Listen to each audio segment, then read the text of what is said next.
thing with me is I get a kick out of intricacy. I like things that, not saying that I like things that are difficult, but I like things that are intriguing, things that make you wonder why.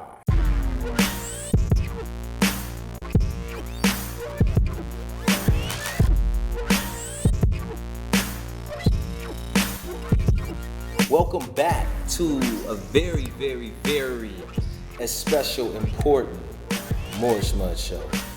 If y'all don't know this man next to me, hold on. Let me just set the setting, because we getting ready to go somewhere.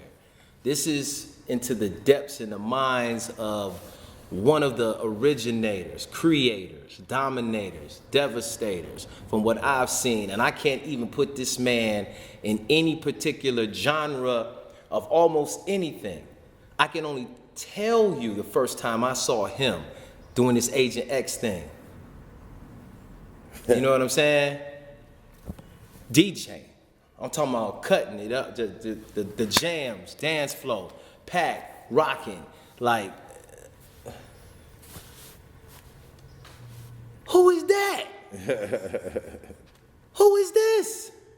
I'm used to hip hop. I come from a hip hop background, okay?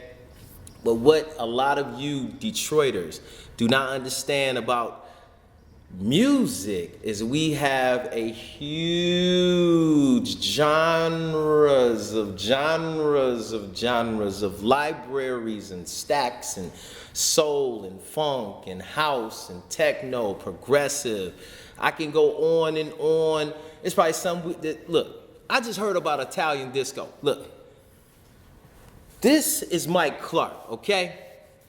This is one of the most phenomenal DJs and brothers that, like, I've got to know this brother's a brother, from comic book cool shit to kung fu to hanging out with porno stars and all of that. You know what I'm saying? Being a video game character. Yes, being a video game character. And yes, that voice that you're hearing, that's brother Ulysses is in the cut on this one. Okay?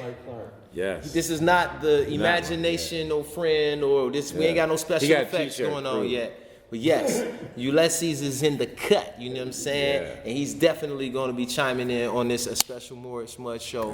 Because my man Mike Clark, the stories, like everything, like I don't even know where to begin. But welcome to the show, my brother. Thanks, man. First off, man, straight up, just on some Detroit love. Yeah, it's an honor and a pleasure.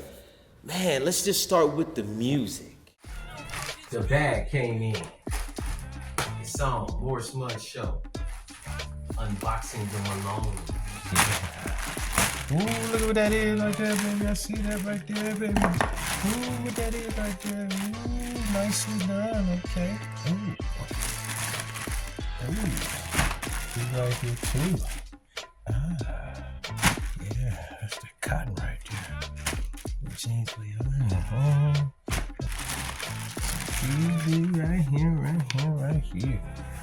Let's see that with the logo cap. Dun. Show that.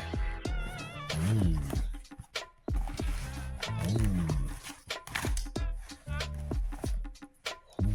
Dang. Fresh fold.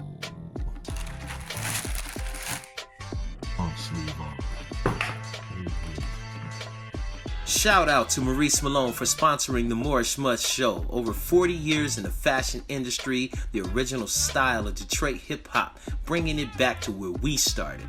Visit www.mauricemaloneusa.com and shop online for the freshest fits, drips, and tips. Support the legacy of a true originator and pioneer, Maurice Malone.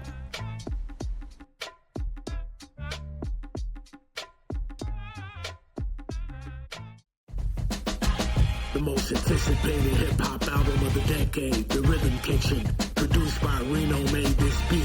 The producer that put Jay Dilla on his first major record. Now he's dropping an album for your behind with 13 dope tracks for you to max out to. The Rhythm Kitchen, available now at www.renomadethisbeat.com. Okay. What? Because I want to get to, like, what was your first gig or what was your first thing? Like, give me the setting in Detroit, because you are a great storyteller and you can express like no other, to a point where you could take me there, but I might only been 5 at the time. Right. I might have been 9. I might have just been listening to Mojo, or you know what I'm saying? I might have been hearing The Wizard, and you know, but that was like only so many DJs that we had that we knew about. Yeah. And meanwhile, before we even jumped up with the little hip hop thing we was doing, y'all was tearing it up. Y'all was traveling, y'all was setting a stage for what house, techno, all that invented, whatever it y'all think y'all listening to. I had to reiterate and relearn. Like, I can't front on the EDM or nothing like that, or what, but that ain't got like no soul to me. Like, what that Detroit House is not a beat. house, man, it's a. You gotta express to me what that is, because you come out of a lot of, you know what I'm saying, you're very versed. Did you like play clarinet or something? Like, would you tambourines in church or something, man? Like, where did it start, bro? Because your rhythm, your. You know, it's weird because I don't really come from a music family, even though, as I found out later on in life, that my grandfather's brother Albert was a self-made musician that had a studio. And not only did he have a studio, he used to always tell me as a kid, you know, I just recorded Elvis Presley's very last recording. And, you know, as a kid, we was like, yeah, right. You know, we didn't, you know, we just kind of humored him. But when he passed, the Elvis Presley Foundation reached out. Wow. Yeah, so you know that was like on some real stuff. But yeah, you know, my music knowledge didn't really come from him as much as my grandfather, who was a jazz head. Okay. He was a Jay-Z Z-Buff. Oh wow. If you know jazz, him and Yusuf Lateef was good friends, and they used to hang out a lot back in the day. And I used to go over his house, you know, and his records literally babysat, because he had this huge record collection from the 30s all the way to the, you know, the 80s and the 80s. And, you know, I'm looking at Fats Waller and all this other stuff over here. Then over here, Oscar Peterson, West Side Story, stage play. Over here, over some Dexter Gordon, blah, blah, over here, some Shaka Khan. And I would just play them and listen to them. And you know, now here's the part where, you know, okay, we all got our weirdness. I could listen to music back then and it would have like a visual type effect. Okay. And this is, I was too young to really remember, but my mother said something to me that clicked to how I think. She would pop on like, well actually I would go through the dials and I would pick the Jewish orchestral music. Okay. Because it reminded me of watching Bugs Bunny. Clarinets and stuff, Yeah, you know, so I would just listen to it, stare at the speakers, and imagine I'm watching Bugs Bunny. You know, we were little kids, so my imagination went straight to cartoons. And, you know, to this day, when I listen to music, it has this visual, environmental effect. So even when I produce music, I have to try to imagine where I'm at when I'm making it. You know, am I at the club? Am I in the car? Okay. Am I at a festival? Are we in a basement party? You know, what's the attitude behind the track? Gotcha. You know what I'm saying? So it's mood music. Exactly. You know, to me, that's what music is. I mean, music is it touches emotions. You know, based on what key you hit. Some music makes you happy, some makes you sad. As a DJ, we know what music makes you want to get intimate. You know, it's all these different things that, as a DJ, you control energy-wise for the dance floor because it fits it. You know, you know, as a DJ, especially from the original, it was a thing where, you know, you first get there, you play what we call the drinking social music. You know, shit that don't necessarily dance. I got you. But it's a nice cool groove and shit. But you know, you ain't trying to play the jams because you don't. You know, you want them to just kind of talk. They seat and you got some pleasant sound and stuff going, so the energy is pleasant. And then they have like an hour-long conversation, and then after you start kind of running out of things to talk about, you start listening to the music because you start hearing them, watching them bob their head a little bit. Okay. And then once you see them bobbing their head a little bit, then you cut it off. And that's when you start getting them to bob their head and looking at you and start dancing, and then, you know, you got those muses, I call them, which are the people who they get on the dance floor by themselves and they just bring that they energy. inspire that, yes. Yeah, and then at that point, those are the people who meter your party because those are the ones who let you know that you got it going. It's like it's a weird communication because it's like as long as you are at a steady pace with your rock, they letting you know because they give you that little look or that type of energy when they dance, and it could be a few of them, but these are the ones that like me and a lot of people I know we stare at, and that's how we rock our crowd, because at that point, at some point when the party's good enough, everybody's in sync. Gotcha. And when we all in sync, Yes. You know what I'm saying? And that ain't nothing better than a blessing when you can do a party like that. Whether it's a festival or basement party or just in your living room, everybody just rocking to some shit because the energy is so strong and powerful.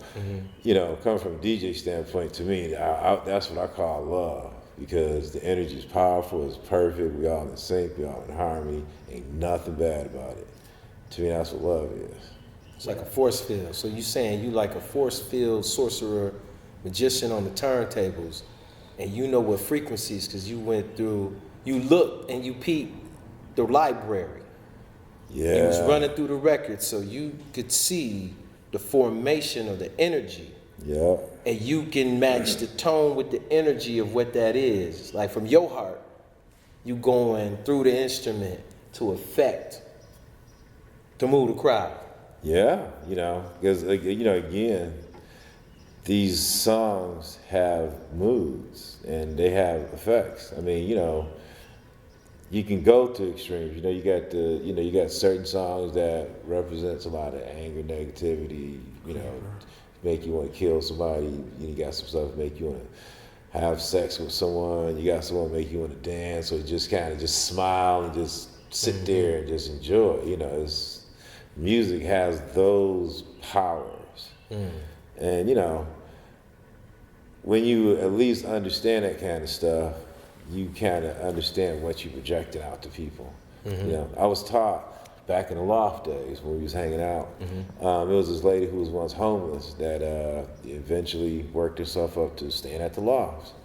She was very wise, and she told me that when you are on a microphone, whether you're recording or sending out through the speakers, your emotional content, your emotions, what you say magnifies out there. So if you want to create a hateful environment, you get on the microphone and record yourself while you in a hateful mood. That whole energy projects that. Is better if you are in a good mood and you are in a happy mood. Correct. And then you make your shit because you kind of want to be remembered for making that cool ass happy stuff. Gotcha. And at first I just kind of thought that was some weird metaphysical shit, but as I got more and more into my own situation, I realized that what she said was so true. Wow. Because your emotional content, everything is recorded. So your voice, your tone, your energy, all that is being recorded, which means whatever you're feeling, if you're feeling good, that pitch is being recorded. If you're mad, that pitch. If you're sad, that pitch. Right. All of that is being recorded, and when people see it over and over again, they're gonna go through that emotion. That very emotion that they see, That makes a lot of sense. Yeah, it's deep. Yeah, we getting deep. Yeah, we getting deep. Gotta keep it deep. We go there. The That's how the science trade is. I mean, come on. We are like aliens, man. Because I want to know from you what Mike Clark, because you went to Agent X. So is there a difference between what Mike Clark would play versus Agent X if you needed to go into X Factor and let's for instance. You needed to give somebody a beat down? Yeah. Critical, no, for real. Critical beat down, because we was talking about something earlier. And we was saying we seeing certain sets out here and certain, energy. They ain't been funkmatized. They need a new bump transplant. They ain't moving. Yeah. They ain't not being as creative as they should be. Things are kind of stagnant. Yeah, things change and potentials go in different directions. You know. But what would Agent X do to this funkatize this particular galaxy? Like, you know, where if they said, look, man, we need you to save the world. Some aliens came down. I'm just hypothetical. Kendrick? The aliens or something came down and they was like, look, we heard y'all dance, we heard y'all jam. I'm coming with Dr. Funkenstein. Okay. You know, Disco King. Okay. You know, Mr. Wiggles the Worm. Certain O's, all of them, because they the ones who will funk you. And that's who funked me. That's where I got my funk from. You know, I always shout out, you know, to George Clinton. You know, James Brown, of course, father funk. But don't get me wrong, my influence is that whole era. You know, I come from, you know, Parliament Funkadelic, Ohio Players, you know, that whole 70s funk band era. Wow, and that was, you know, because, you know, outside of, you know, listening to records at my dad's house, y'all remember the basement parties when we was too young to really party, but we was in the basement, we all get together. 45s. Yeah, exactly. I was the one, I was the stereo kid sitting there thing. playing them too. Me too. That's funny, yes. You know what I'm saying? Grandma had me, Reggie, Yeah. get over there and... What you gonna play next? Yep. Oh, you see. Hold on. Yeah. And you know, I'm a people watcher. I got kicked out of watching people respond to what I'm about to play next. So I think that kind of carried through as a DJ, you know, when I play. You know, I amuse myself by seeing others be amused. Right. You know, so to speak. So if I can make you dance, my job has been achieved and I'm happy. I'm simple like that. You know, the more happy y'all are, the happier I am. We can just be the happiest motherfuckers together. That's how it's supposed to You be. know, and that's how my parties are. When I, you know, when I was I've seen that. I've been overseas. there. Look, man. We got we can go to some footage right now.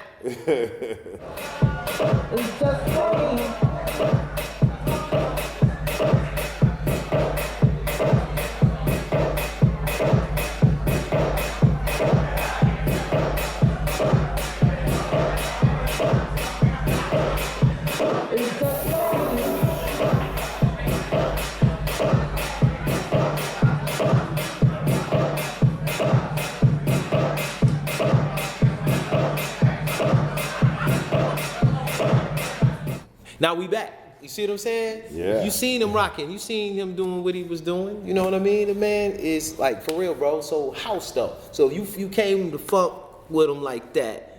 But then the house, like, cause you do more than just, you know, the funk. Like, I don't want people to think that never seen you before to think. Well, you know, you the just background. only do funk records and like that. Cause I've seen you. You know, Yeah. Funk Loft was one thing. That's where. You know, the coven came together, the covenant. Yeah. You know what I'm saying? We was all baptizing each other in all our different flavors. Detroit, and, you know, Detroit know. being versed is the thing that we get, you know, hit in. You know, like Right. again, I grew up jazz and funk on my father's side. My mother was gospel soul. Oh. So, you know, on the flip side, you know, I'm James Cleveland and you know, just that whole Yeah, 70s. I'm with you. Muslim Luther King speeches all the time. You know, I found Malcolm Clark X from Sisters within. and- Yep, Clark Sisters. They actually had their musitorium on 7 Mile in St. Mary's, which is where I used to live at. Oh, wow, So I West used to Side. drive past to see them all the West Side. time. Yeah, you know, so it's like, you know, growing up West Side, 7 Mile, it was cool because it was a lot of diversity at the beginning. You know, I moved there in the early 70s. And when I went there, you know, I was one of the few, the proudest African Americans, whatever. Right. And That was a nice neighborhood. Too, yeah, no, man. everybody was cool. You know, like Yeah. my very first girlfriend, you know, I was like maybe like in 3rd grade, 2nd grade, so we didn't really kiss or that. But she was Filipino. Oh, we On my block we had a Filipino You stayed family. Yep. you still This international. girl, it was a black and Korean girl that lived across the street. My dude around the corner, it was Indian, Nas, Rubia. My best friend, I think it was Jewish. I'm not sure his last name was Gogarty. He lived directly across the street. So that was how I started in the neighborhood. And then, you know, everybody who know that grew up over there knew what happened. You know, Roots came out, and Roots just had a geographical effect. Really? Yeah. Oh, you didn't know about No, listen, I'm a young knows. buck. He Give me the knows I'm game. about to go with Right, that. you hearing it right here first on the They Morris talk Smart about Show. the riots, they talk about all these little clashes, but they don't talk about what happened when Roots came on. They it's silent, but I'm here to break that silence. 'Cause Please I'm here break to the tell you. silence. Give me set me the date, the He time. can verify this, and we live in two different neighborhoods at Okay. the time. I hear. When Roots came out, that sparked a hatred where the blacks attacked the whites that was there, and a lot of them moved out to the suburbs. And you saw this backlash that happened after that. You know, So the white flight. Young was still No, it was. It was. The white flight was right. It was the end But of the this white is, flight. yeah, this is some other shit. This was like. Okay, we wait, when did chased Roots them the come rest out? of I don't the have. 76. 77, Yeah. I was just getting here. Yeah, 77 76. is when I caught the Right. ticket. Alex Haley. Caught my bus in here. Yeah, see, for me, again, you know, going into my story, like he said, I grew up in this multicultural environment. You know? Right. And I was never called the N-word coming up. My babysitter was white, son was cool, you know, played with all these little kids. We And talking got West to Side Detroit in the 70s. 7 Mile of St. Mary. 7 Mile of St. Yeah, Mary. you know, the whole, you know, pony down hood itself. Yeah, you know, if there was a fight, like my very first fight, both parents watched us fight. Got it out. Yeah, you know, got out. We was best friends, hugged it out, and After that, ate at their house for dinner out later on. Wow. This one girl, we got into a fight. I kind of overdid it, hit her with threw a pole at her, stabbed her in the leg, and her father grabbed me and took me home, told my mother, she beat the dog shit out of me. That was them So, days. and this is a multicultural neighborhood, you know, so basically what I'm saying is, if I just want to interject where I come from, Right. there was no racism coming from my environment. If so, as y'all know, when it comes to when I'm hanging out with everybody, I just always been treating everybody the same because that's my natural environment. you know. Correct. Some people try to get it twisted and think I'm like, okay, well, you know, ooh, look at these people. But you know, in actuality, it's a more normal environment because after Roots, my neighborhood changed.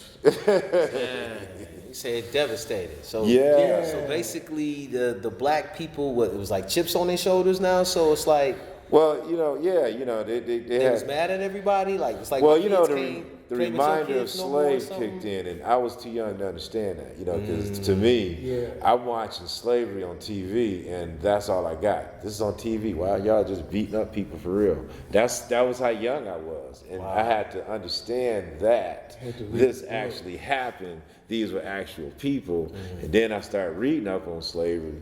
I'm still not mad at my friends, so I can't look at them like these people who did this shit because these are people I know. I spent the Right. night at their house, ate their Correct. dinner, we fight, we cried, we did everything together. Correct. So you have good people and you just got bad people. You know, I know some brothers who I don't want to bring around nobody. I heard that. You know, y'all got some bad people, I got Meet some them bad at the people. Coney and Yeah, you know, I've always said it like this, you know, motherfuckers that want some trouble, they should all just meet up together and just be trouble together. You know, at one point in time, I had a chip on my shoulder. I was on that shit, but it was short-lived, and at the end of the day, I met what I was looking for. Wait. You said, ain't how never did talked about that period in life where you liked to fight. Yeah, because I don't, but here you go. But you did. Martial arts just kind of put me in a place where I was able to channel it. got you. And you see how much I do martial arts. Let's go to the martial arts. It's fight What therapy. martial arts do you particularly select in? Well, I started off, the first school was Taekwondo, United Taekwondo. Okay. Other than that, I came from the Bruce Lee TV Academy of Kato, Kung Fu and all That's that how I kind started. of I stuff. was You know, a lot of us, you start, you know, Fox Theater, you know, then the magazines. And Right. And then finally, my dad, after getting into some gang fight and I had my ass handed to me junior high school, he's like, all right, I'm gonna put you in self-defense school. And I was like, yes. So he took me to United Taekwondo, which is my first school. And, you know, as I realized that wasn't my type of environment. That was, that school was more or less just based on like teaching families and doing routines and stuff. And for me, because I came out of a fight situation, I'm looking at really how to defend myself, especially Right. multiple fight situations. Taekwondo, that's Japanese, right? Korean. Korean. Yeah, just Korean. They call it Korean karate That's sometimes, but correct. yeah. Korean. Gotcha.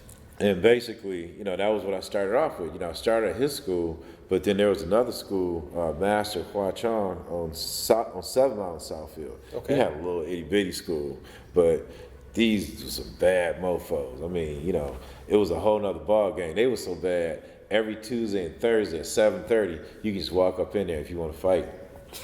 If you just want to scrap. You just want to scrap with somebody. They had. Dude, I used to go there every Tuesday and Thursday and watch. It was the best thing ever.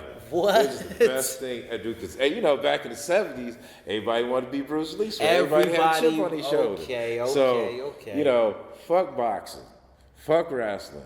Every Tuesday at the Taekwondo on Southfield and 7 Mile, where they just took him in. I was a part of that eventually because I used to go so much and just kind of just watch. They eventually started showing. Fight Club for real though. Dude, it was straight up. It was Kumites, man. I mean, it was, and that was, Wait, you said Kumite? Yeah, It didn't get that bad, did it? Well, I mean, cats, see, Kumites don't just necessarily mean death. It just, if death happens, it happens.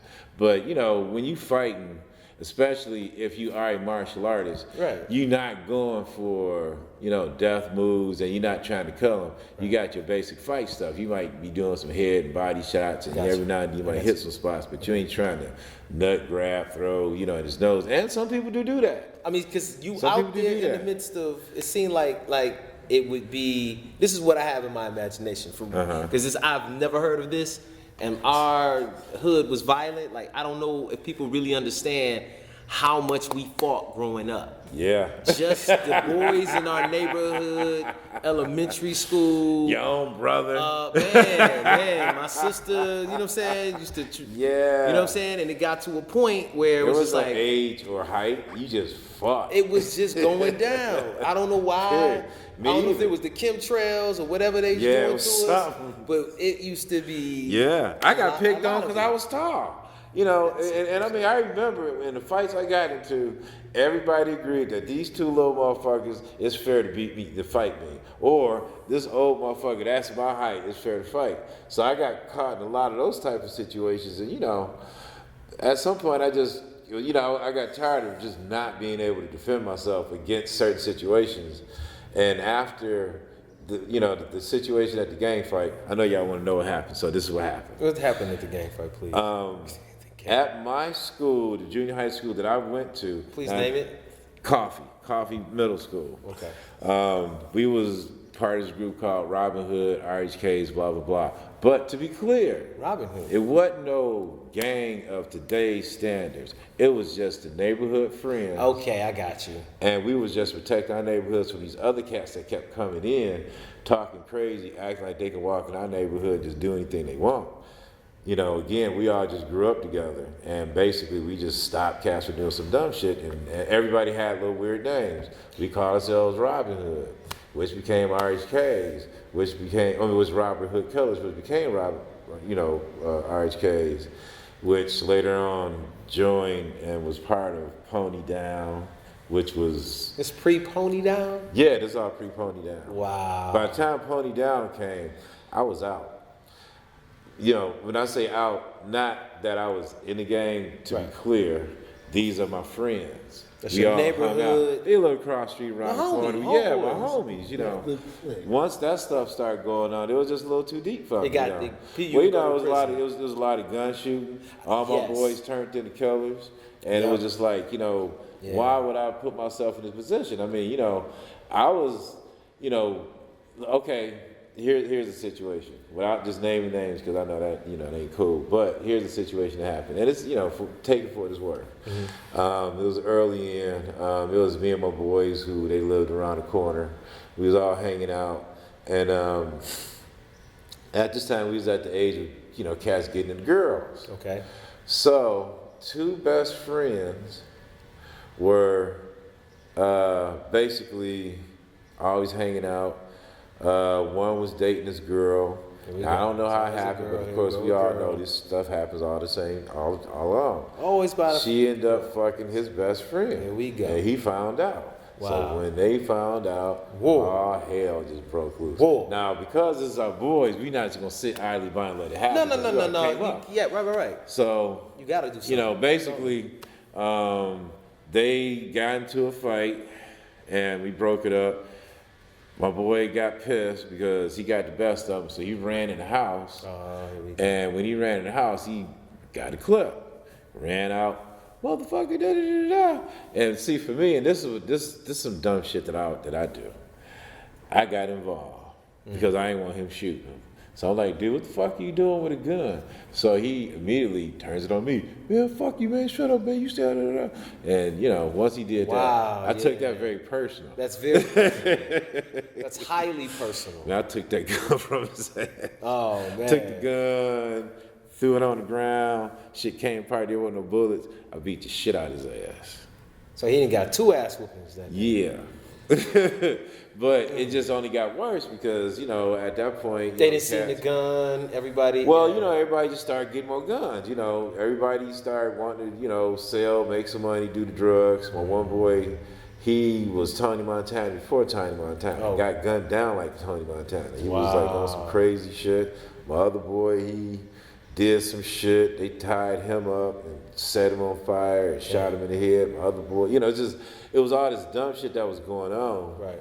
And for me, this Reagan era, sound like. Yeah. It was, you know, it was kind of dark. Powder came in. Yeah, it was dark. Extra. So, you know, Snowfall. This how Detroit was. Yeah. Yeah, you know. Devastated us, man. Wow. Yeah, it was messed up. But you know, at the same time that was going on, there was some other stuff that was happening, and that goes back to where we was at. Right. Music. Disco, music. I was too young for disco, but I love what I started seeing. So after disco went out, then came club. You know, we're talking 80s. Now I'm old enough to go to parties. So at this point in time, I get turned on to some parties that my brothers was going to. Okay. You know, and the very first record I heard was Blondie, Rapture. I never forget, man. We was at Fairlane Manor. I'm all sitting there in my little Fairlane disco Manor. suit and shit, my Yes. little skinny tie. You know what I'm talking about. I walk in all 12 years old, and I'm hearing Rapture, and I'm like, damn, this shit sounds good loud. This is, you can't even talk, you just listen to shit. So my experience coming into the club environment was the very first time I've heard where now I'm listening to music so loud, I don't have to turn it down because I'm in this huge place, and that's what they do. Right. So that was the beginning of me experiencing music at that level.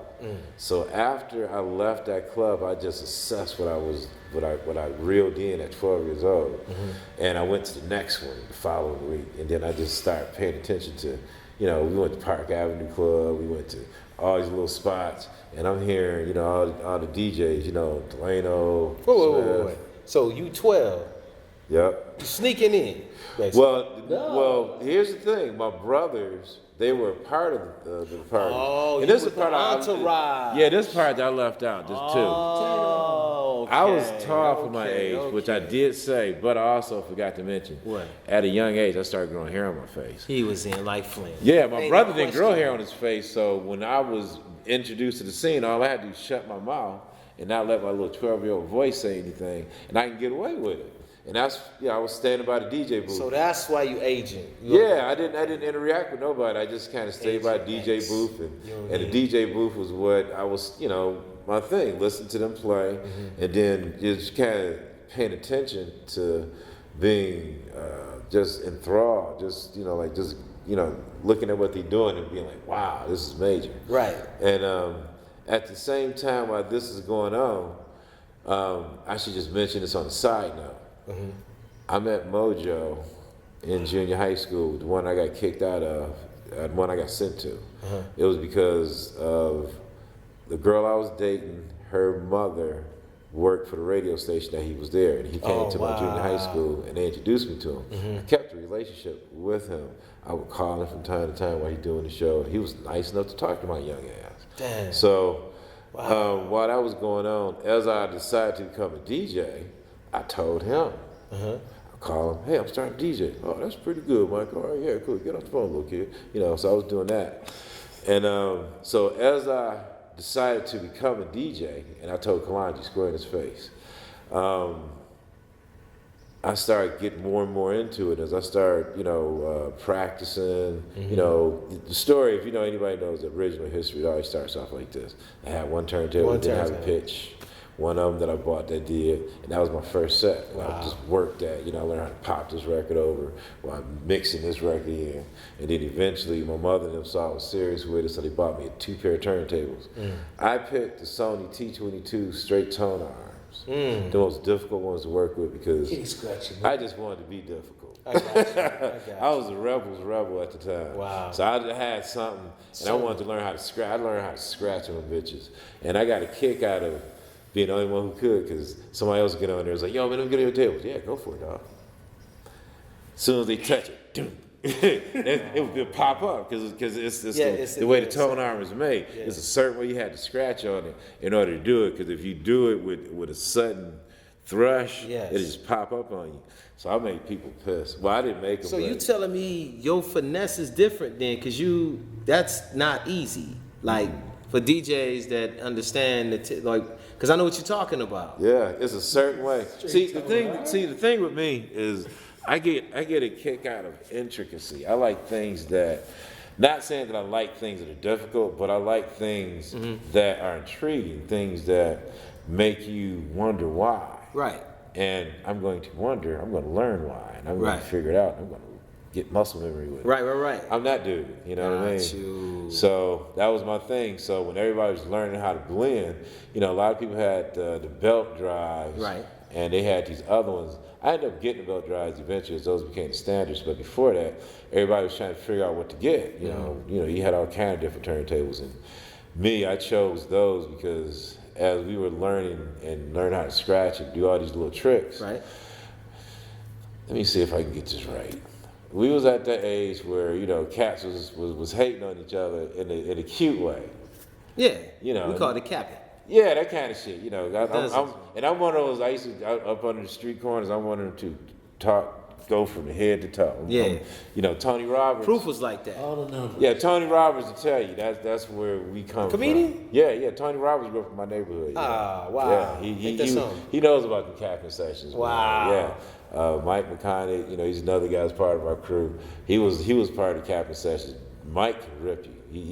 I was good because I had to. Cats, fuck with my big he was out there, so you had to get tough. Yeah, so you had to learn how to. You had to learn make them fast comebacks. You know what I'm saying? Quick on your feet, and be able to take one. And not have to. And not get your feelings hurt, get stuck in that. Because cats want to fight after a while. Oh, man. yeah. You get to roasting somebody, man. Dude, if you had the finesse of roasting a person and make them not want to kick your ass, that was the goal. Because no question, you could just man, talk about their mama, talk about their teeth, talk about the way they look. So if they study, tell them shut the fuck up while they still, you just go there on them. You just flood their ass and they can't even come back on you. Then they get frustrated, get mad, and ready to fight. But you got to know how to make that comeback to make them chill out. Right. You know what I'm saying? And just be like, all right, man, tomorrow I'm getting your ass. Right. Go home and write some shit down. Think of something new, come back. Wow. Yeah. That's beautiful, man. Yeah, that was growing up in the hood growing up thing, man. But so we was on turntables, and which kit to get? So you ran with the Sonys. Yep. The Untouchables. Yeah. I ran with those for a while. And then just eventually, as the techniques became more of a standardized situation, everybody got the belt drives, which was made with rubber bands. Right. So at the time, that was our thing. Just with it being a rubber band ram, you had to understand that it's hot, the rubber band expands, so you never could really. You couldn't just count on it just doing something automatically. And then let's just be real here. This is before house. We talking disco, so you talking live drummers. Let a motherfucker do a drum roll while you in the middle of holding that blend. And tell me his tempo ain't gonna be off. Right. He gonna go fast or slower because he just did a quick thing and you gotta get back on that. Right. So, the biggest thing you could do back then was make sure you studied your records, knew your drummers, knew when he was going to do his roll. So when he was fast, you knew to slow the record down. If he was slow, you know, yeah, you had, you know, it was a lot of what we call platter holding and taking things, spinning it. And, you know, again, with it being a rubber band, it was, you couldn't rely on it doing it itself. So you did a lot of turntable controlling. And that's how we started. Really? Yeah, that's how we started. That is before my time. Yeah, that's how we started. And then came the D drives, which were the motor-driven turntables. They were better. They were more consistent. So you were more, you know, they were more dependable. And I need to mention too, a lot of people are used to the rotary sliders. I mean, to the sliders. Back then it was a rotary knob, so you blended by using the, you know, it was like a little small wheel about this big. And you had the finger 45, yeah, and 33. You know what I'm talking about. Wow, yeah. And this is how you controlled it. So, you know, you have motherfuckers blending doing this. What's the minus? You know, exactly. You know, so, and you know, to move further into the projection of the turntables after the D drive, then came the first quartz drive. The first quartz drive was what was going to become the 1800s. They were very strong. The motor was very consistent. You know, you can almost just take it off like this, take your hand off, and it takes off for you, almost. But anyway, that was more for the Battle Cat series, because as we were getting more into the whole Battle Cat thing, that was what took off. Then the birth of the 1800s. The 1800s were 1200s, but with the rotary knob. So that was the last of the rotary knob turntables, and you know, in the DJ world, you know. Yeah, I'm not quoting no book, so you know, I'm not gonna say that this is the quote last. I got you. You know, but you know, to be clear, after the 1800 series came the 1200s, which were the slide pitch. Ones we working with still to this day. Yeah, man. I mean, that was such a game changer. I remember by this time I was spinning at Studio 54. And they were the first ones that I worked with that had 1200s. And that first day was just, oh my God, it was crazy because I'm trying to get used to it. Right. Because it would just take off. What was the adjustment? Yeah. It was, you had to, you didn't have to turn, you had to touch it anymore. Yeah, because it was strong. Like, yeah, it was very strong. You know, you see hands be moving and all that shit. You try to control it, but you can't. So you had to just learn to just let the shit go. Right. So that took me a couple, it took me a couple days, you know. But once I was able to say, okay, what else can we do with it? And at that point, you know, again, coming from an era of rubber bands and live drummers into a set of Italian disco, where now we're getting drum machine effects. The mixing was easier. Okay. You know, the whole drum machine thing was so much better because you could mix easier with it. And that whole era started kicking in because the whole era of DJs started. You know, at first, if you was bad enough to want to fuck around with some rubber bands, with some live motherfuckers, you was a bad motherfucker and you had shit else to do. You know, I was young, I was fascinated with the shit, so I got a kick out of just learning how to do it. So it wasn't that many DJs back then. It was the few, the proud, the few that wanted to fuck with that shit.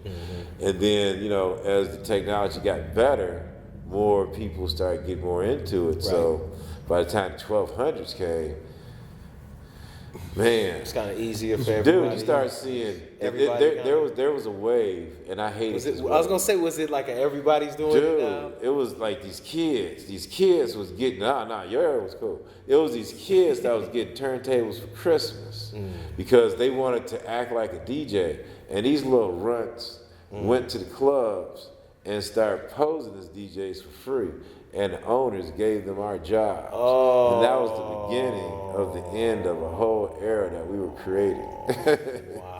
After that, this whole wild thing came in, this amateur professional clash. I want to be a DJ. Go buy you a Serato set, and 2 days later, you can go to a club. Don't know how to spin, but if you do it for free, they'll let you spin there.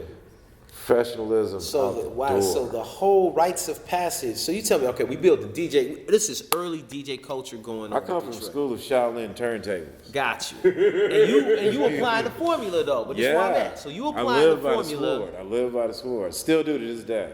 And all of a sudden, because I can't even imagine, that kind of happened to us, so to speak, too, What? with our hip hop.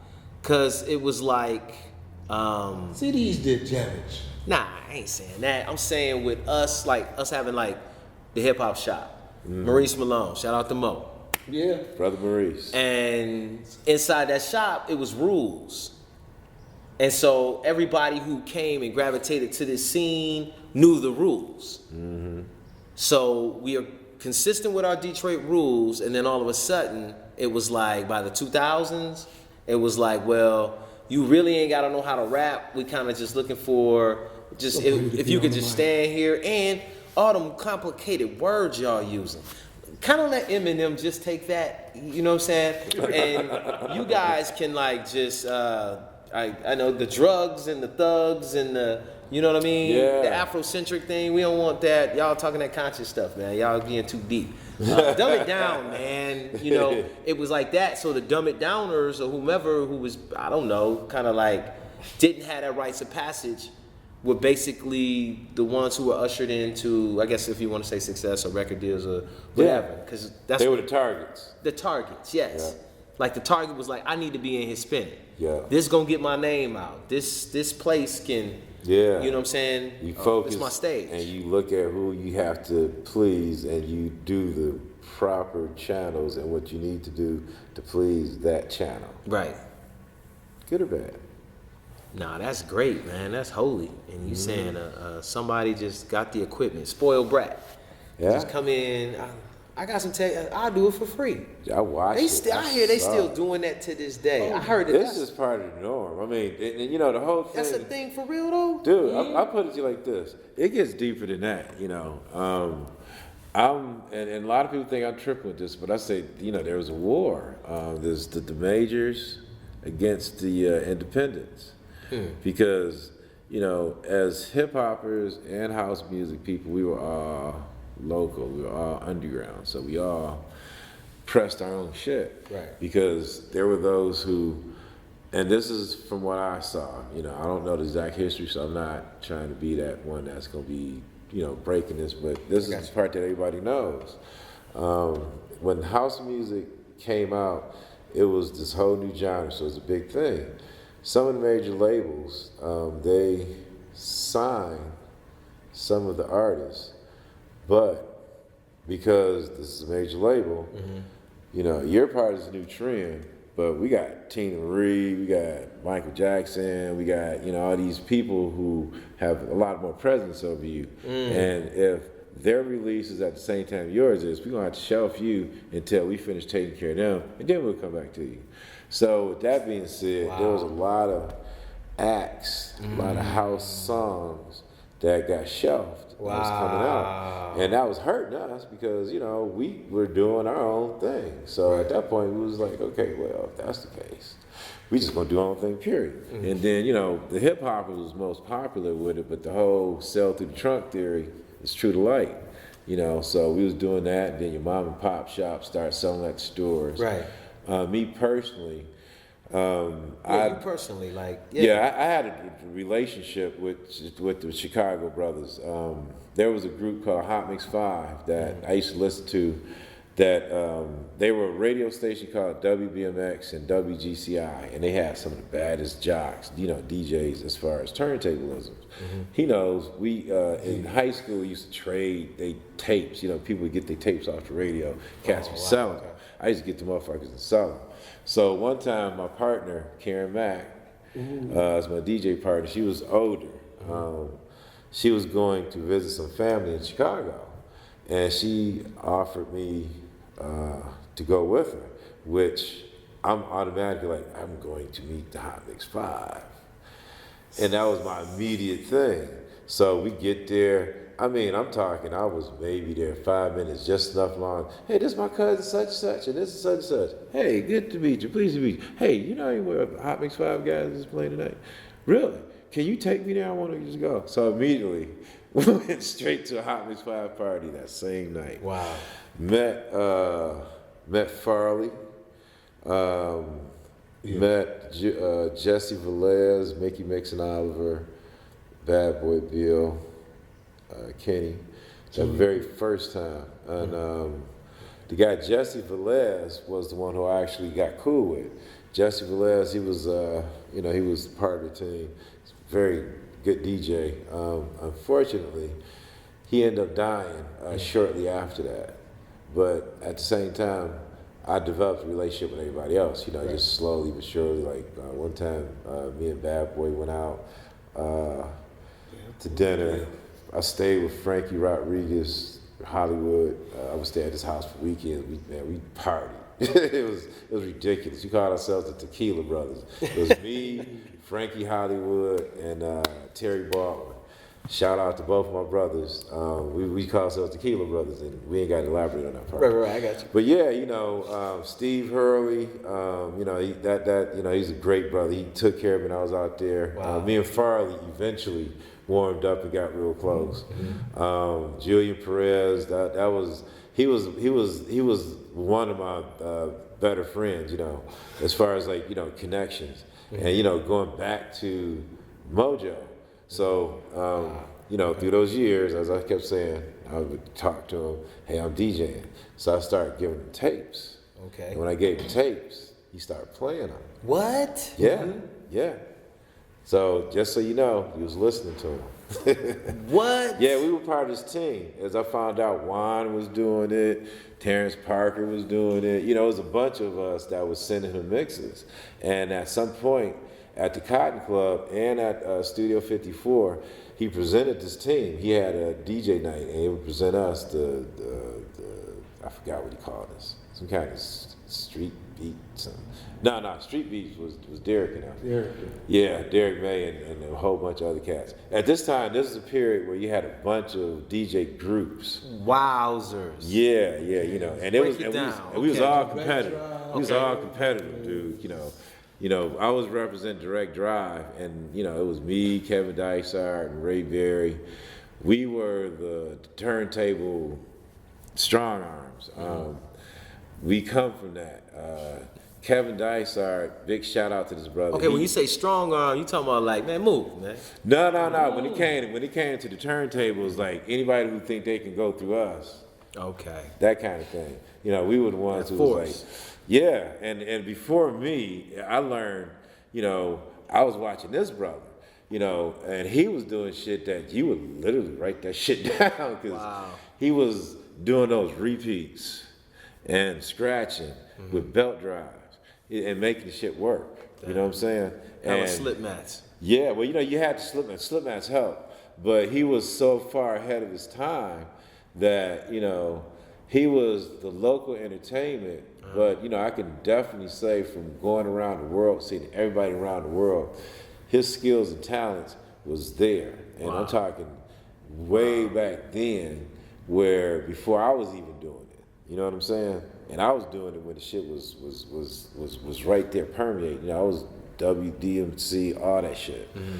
So, big shouts out to Kevin. He's still out here. He doing his thing. Word up. And, basically, the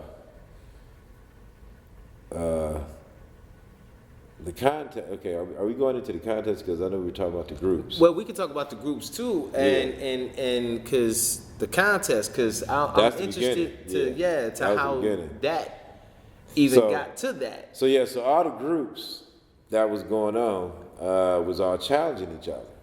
At this point in time, Direct Drive was, and this is my opinion, was on the top. We were the oldest group. It was established by Todd Johnson in, I want to say late 70s, early 80s. Yep, there you go, Charivari right there. And Charivari was a name of one of the social groups that was giving parties back then. At that time, while they were giving parties, you had a bunch of different DJs, and you had your DJs changing in different type of ways. Like a club DJ stayed true to the club. Right. I do them all. Like you said, I do No, them yeah, all. you different, So, bro. You a I was whole raised up under Ken Collier, who was the godfather of our scene. So he's not with us anymore, but nothing but shout out the greatest respect to that man, because that man took a team of high schoolers. When I say team, I'm talking me, Delano, Norm, Al, Esther. It's the whole, it's the Detroit story. When you talk to any good Detroit jock that's around our age, they're gonna mention King Collier because he fathered all of us. Yeah. And where I give him his most, because a lot of us, he taught us. He gave us some good pointers, but that don't hold a candle to the fact that we talking that this older man, because he was in his 40s back then, took a bunch of high schoolers and taught them a craft. How many of us is really doing it? I mean, you got some schools for it now. Yeah. But I mean, Ken, I think to myself, and I mentor a lot of people. I teach some kids, but I ain't never brought a little 12-year-old to no club. Like, yeah, stay here. And I just started blending. All right, now go ahead. He gave us that kind of opportunity. Wow. Dude, I was spitting at Leumos. I was a teenager. Wow. You remember all that shit? I was there. That's what I'm saying. The opportunities that he gave us started this whole milestone, in my opinion, because you got this older guy that's teaching us kids club culture.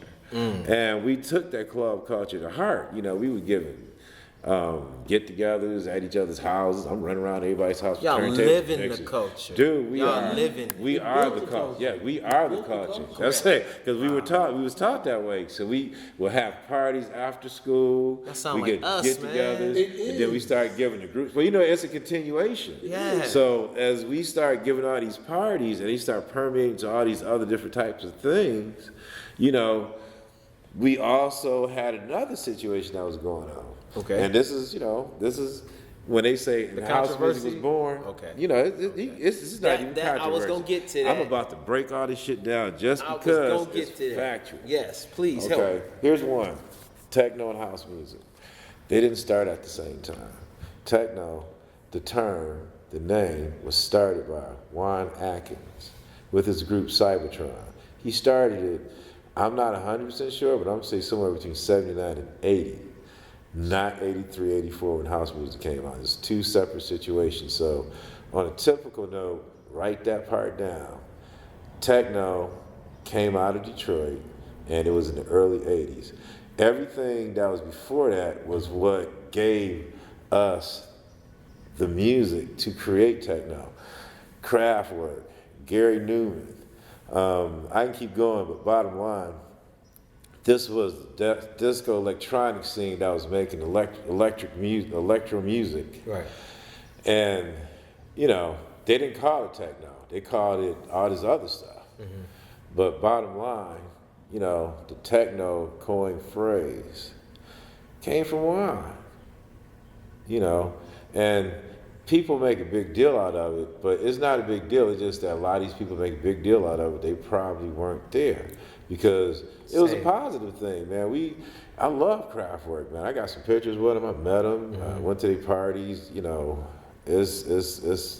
It's a blessing, So when it comes to this beef, it has nothing to do with the people who does it. It's people trying to figure stuff out. Mm-hmm. Where just look at the dates, man. I mean, this is when techno came. This is when house came. Now house, from my understanding, I came from Frankie Knuckles at the warehouse, and that's where the term house came from. So the story that I know, and it's not a real big deal when you think of it, but it's just cool to know. Okay. Going back to the DJ contest stuff.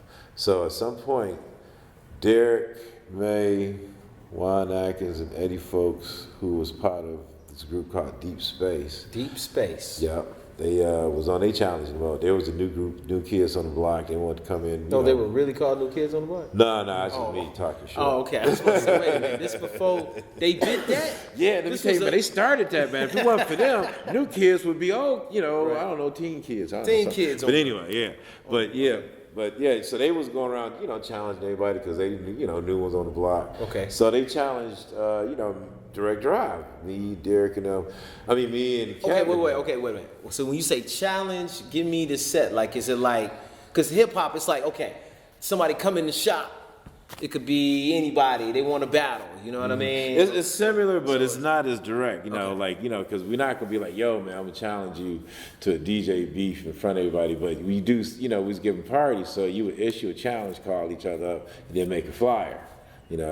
Direct Drive versus Deep Space. Oh, everybody gonna come to that party.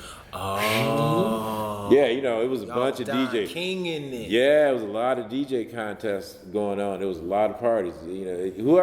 Whoever out here got any of those old flyers, I was one of those dumbasses who didn't collect the flyers, nor did I take any pictures. Oh, no. So I'm just gonna do this, I'm begging right now. Please. If there are any pictures of flyers, could someone please, send it digitally, DM me, I don't care. But please. Thank you. Flyers, return. Yeah, it would be a great service just because, I have a lot of stories with no backup. Wow. I might be able to give you I got a cosigner. I got a couple. I might be able to give you a little Well, you got witnesses. You got people that saw y'all doing it. Y'all Man, scene is still alive and thriving. It was moving, so much. It was so much. But I know what you're saying, like worldwide, like what that is. Yes. The global effect. The global was effect. The amazing thing, But like I said, this is where it happened. So y'all put the flyer down. Y'all Don King did. Y'all said okay. Yeah. on the block. I want to say it was at a downstairs pub. I want to say that. I'm not 100% sure, but I want to say that. I heard rumor, and I could be wrong, Mike Grant, so I'm going to throw your name out there. But I heard rumor that Mike Grant has the actual tape of it. Hey. I don't know. I would like to find out. So, I'm going to see how long this stretches out. We can't sit on footage too long. Come on, Mike. 'Cause this is that night that changed everything from what I'm hearing. This is it. So this is what happened. As we already know, Juan Atkins is Cybertron. Mm-hmm. Cybertron is, the group, they make records, blah, blah, blah. So what he brought to the tables, which was no one even knew anything about, was he brought the drum machine. And me and him... The drum machine. Yeah, he brought the drum machine. The drum machine. Now, me and him, we have a difference of opinion on this. I don't know if it's still like this, but and the only reason why I would even defy what he says is because I rely on my memory. Okay. And what I remember was when he plugged his drum machine up, to me, I was trying to figure out what it was. It was this bone white thing that had little buttons on it with little red dots running across. And at the time, we didn't know what it was. The only thing I could make out was it looked like a typewriter of some sort, some kind of data machine. Mm-hmm. So that was my memory of it. So when I was looking at it, I just thought maybe he was going to record the show. I couldn't figure it out. But in any case, we did our thing. We turntablists, so we elbow scratching, doing all this kind of stuff. They're not. And my biggest thing that was going on in my head was like, I don't know why they challenging us. It don't make no sense, but okay. You're going to lose. That was where my head was at. So when it was Eddie Fowlkes who pressed play. He says he don't remember it, but that's okay because I got it. I got you. I got you on this. Eddie, it's your fault. You press play. You are the history maker, Eddie Fowlkes. You are the one who said, now, press play, hit the drum machine. Mm-hmm. When you hit the drum machine, we all didn't know what it was at first because, again, we playing tracks. So the record is playing. Right. So he takes the needle off the record. And when you do that, now we like, well, what do you, and that's when we looking, and I noticed that the lines running across is doing that the beat of the music. And I'm like, is that coming from that? It's like a bunch of, cavemen discovering the circles. It's like, and the whole crowd just went nuts. Everybody, because we never saw a drum machine ever. And all we knew was turntables and the record. So y'all went nuts. Yeah. The club went Everybody bonkers. went nuts. And everybody wanted one. So with that being said, if you knew anything about the drum machine revolution, which they do have documents on, when everybody wanted drum machines, and Derrick and them was selling drum machines, and then they went to jail for it, and blah, blah, blah, blah, blah, blah, blah, blah, blah. That was how that started. But that's not the story we're talking I about. know, I'm with you. I got But one that of The is the story how we we talking get about. That Yeah. is how we get Yeah, you know, you can segue into that, you know, documentary that's out there. Right. But this is focused on the drum machine. Right. That 909 drum machine. 909. That same 909 drum machine, from my understanding, when I, you know, did my little, you know, investigation, as I've discovered, Derrick May took that drum machine and sold it to Craig Loftus in Chicago. Oh. Craig Loftus is Frankie Knuckles' cousin. All right. That's how Frankie got a hold. Okay. Right. So basically, Craig and his bros, which are some well-known DJs. Forgive me for not remembering right now. You know, I can't remember shit anyway. I never was good at that. But I always want to at least make the direct situations. Craig Loftus took the drum machine to the warehouse and was playing it with his cousin Frankie. And that was how They got they set off. They got the same experience that we music got. was born. And that from that came And to house that. music was born.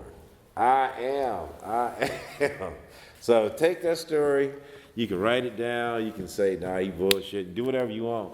But that's what I saw, what I witnessed. You heard it from the legend. I ain't making this up. Yep. So it's not that I discovered it, but I saw it. You were there. I was there. But you still a part of. I was able to do like this. Hey, wait a minute, you did that. But what You I'm started saying, all this shit. but So it's you know, just so y'all know, let's go on a theory here. And I'm gonna fuck everybody up when I say this. okay. I guess Juan Atkins started all this shit. Basically, if you really I want to guess say the doctor, Detroit the fed that situation that created this whole new electronic industry situation. And you know, you can fight it. I'm not even gonna fight you about it, but I'm just saying, in theory, if you look at the thread and if you put it in a physical sense, you see this doing this, and then that and doing that this. begot and he First begot it was here. him and he begot. That's that. Yeah. Would generally be he would be the. These are the things Father. that people need to understand. You know, this He is the who Pope. Juan. This is who Juan is. Even though you know you see him at Juan, shows, you the Pope, dog. this is who Juan is. And you know, I just found out that Juan's presence is even in his building. He got a setup shop in here too. So hey, it's all meant to be. My bro up in here. You ain't here right now, but shout out, bro. Salute. Always, and that was an excellent show. We did a show Saturday. Uh-huh. He was right after me. He was Cybertron. Man, that was a star show.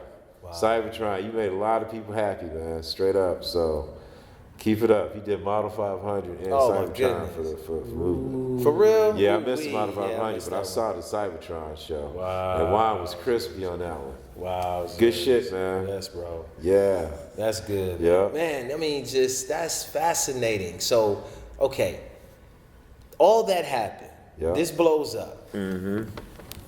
You're still in the midst of, like, are you still got tapes? You still? I got a bunch of cassettes. So when did you get to the point where you said, okay, I gotta put something out. I gotta drop a record. I gotta do something. I gotta get to the. Wait a minute, because the It was at the homies- very beginning because, you know, going back into when I was hanging out in Chicago. Again, this was hanging out in Chicago with the Hot Mix 5 before house music. As you know, all these people, you know them from house music. Right. You know them from making house music. I'm talking a period before any of that was going down. We was on 2 turntables. And then Is this still the Italian? yeah, we playing Disco. Italian disco. Yeah, Italian we playing Italian disco. Doctor's Cat, High Fashion, all that. You know, the whole nine. Kano. So we, you know, we're blending that with the drum machines. Because at this point, you know, once you got the drum machines, everybody's making drum patterns and Right. they hooking up to their mixers and they playing turntables and drum machine music. And then you start adding little samplers. I had a foot sampler. Those who could afford get a little Foot keyboard sampler. I know what you're talking Yeah, about. little Boss The boy foot with sampler. the With the Yeah, it cost me $100. I could say my name on Tap It. And And I used to be like, Mike Clark. You know, I used to do that kind of shit. Because at the time, that was that period. Everybody was sampling everything. So, dang, you know, you're taking me. Okay, right. I'm hearing the songs. I'm hearing the technology in the songs. What they was using. Oh, that whole period was because these were experiences. You know, as a turntable DJ, you get a hold of music equipment to emulate what you play. Okay. So as we were now able to emulate shit, like now we got the drum machine, and now we can make a little bass lines and shit. Right. And now we can take people's voices and say whatever. We can make those into patterns. So, you know, a lot of people went nuts with it, you know. It was a lot of songs that went in that direction. And these were the early periods. You know, I'm to answer your question, I'm the beginning. I am part of the beginning. I had a Boss drum machine because when you watch that video, all those people got busted in the video selling the drum machines. I wasn't one of them. I didn't get one. Matter of fact, when they all got busted, I was supposed to got mine that day. I didn't get it. Wow. So, you know, somebody looking over me. You know, hey, the force is strong with this one. Yeah, so I ended up buying like a Dr. Boss. Wow. And I made do with that Dr. Boss for a while, but that was my early shit. You know, I would do my shows, you know, for Mojo, and then I started doing for Lisa J.O.B., and I would have my little drum machines playing all that shit and DJing at the same time, because that was a trend. This is before we started making records still.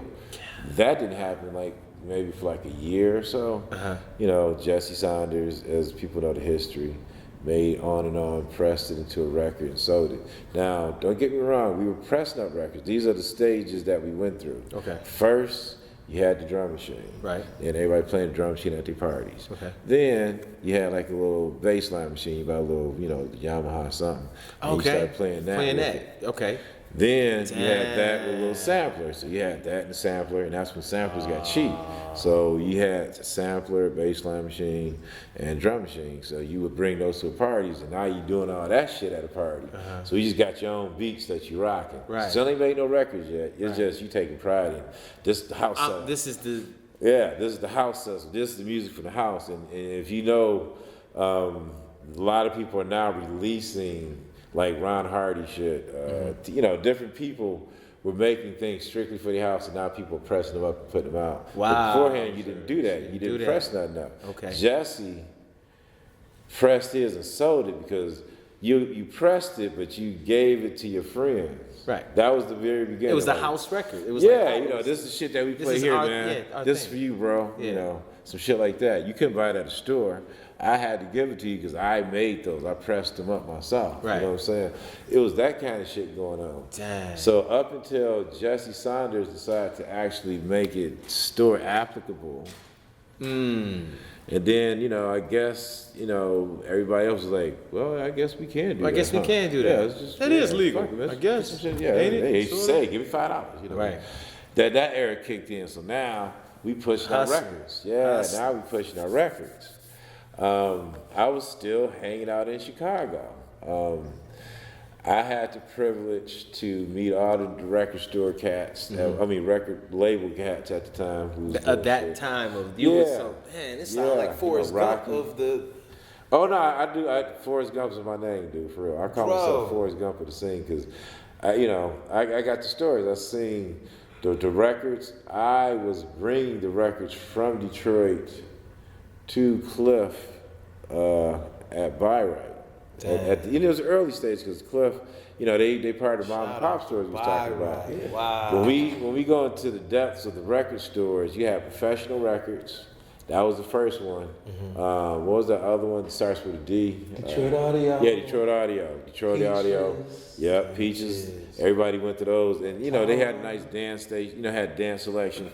But Professionals had a specialized dance section. So if you was knee deep into DJing and really wanted to, play some good music, you went to Professionals. So Professionals was our first one. And then Cliff opened up his store. And he was kind of mom and pop coming in when he first started, doing whatever. But he opened up his store in the middle of DJ land.